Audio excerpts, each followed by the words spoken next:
বায়ুদূষণ রোধ ও তীব্র তাপদাহে শহরকে ঠান্ডা রাখতে নগরীতে স্প্রে ক্যাননের মাধ্যমে কৃত্রিম বৃষ্টির ব্যবস্থা করেছে ঢাকা উত্তর সিটি কর্পোরেশন। শনিবার রাজধানীর আগারগাঁওয়ে সৈয়দ মাহবুব মোর্শেদ সরণিতে এই কার্যক্রমের উদ্বোধন করেন ডিএনসিসি মেয়র মোহাম্মদ আতিকুল ইসলাম।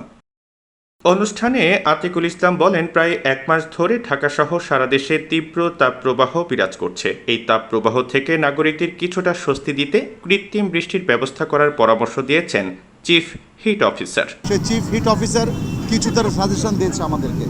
সাজেশনের মধ্যে আছে আর্টিফিশিয়াল মিস্ট তৈরি করা, কৃত্রিম বৃষ্টি তৈরি করা। সেই কৃত্রিম বৃষ্টির জন্য আমরা আমাদের যে দুটো গাড়ি আছে, সেই দুটো গাড়ি আগে আনা হয়েছিল রাস্তায় পানি দেওয়ার জন্য এবং পরিষ্কার করার জন্য, কিন্তু কৃত্রিম বৃষ্টি যে ছিটাবে সেটি আগে আমরা সেই প্ল্যানটা করি নাই। সেটি আমরা গত 3-4 দিন ধরে ট্রায়াল শুরু করেছিলাম। আজকের থেকে দুটো গাড়িতে প্রায় 4 লক্ষ লিটার পানি আমরা ছিটাবো।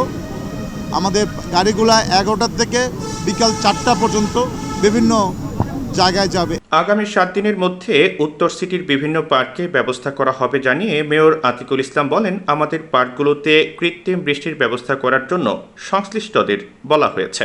আমরা প্ল্যান করে ফেলেছি যে আমাদের বিভিন্ন পার্কগুলোতে আমরা এই ধরনের কৃত্রিম বৃষ্টির জন্য অলরেডি মেকানিক্যাল ডিপার্টমেন্টকে বলেছি সবগুলা পার্কেও এই কৃত্রিম বৃষ্টিটা তৈরি করার জন্য এটির কাজ চলছে। আমরা আশা করি আগামী 7 দিনের মধ্যে পার্কগুলোতেও আমরা কৃত্রিম বৃষ্টিটা তৈরি করতে পারব। গত বছর নগরের বিভিন্ন এলাকায় 80,000 গাছ লাগানো হয়েছে জানিয়ে আতিকুল ইসলাম বলেন, গত বছর আমরা চিফ হিট অফিসারের পরামর্শে নগরের বিভিন্ন এলাকায় 80,000 গাছ লাগিয়েছি। গত বছর আমি 80,000 গাছ লাগিয়েছি, এই বছর লাগাচ্ছি 1,20,000 গাছ। এই গাছগুলোকে লালন পালন করার জন্য আমি নগরবাসীকে অনুরোধ করব। আমাদের সিটি কর্পোরেশন দেখছে, তারপরে যার যার বাসার সামনে যদি গাছগুলো থাকে, এগুলো যদি আমরা নিজেরা যদি লালন পালন করি, তাহলে কিন্তু শহরটা কিন্তু বনায়ন হয়ে যায়।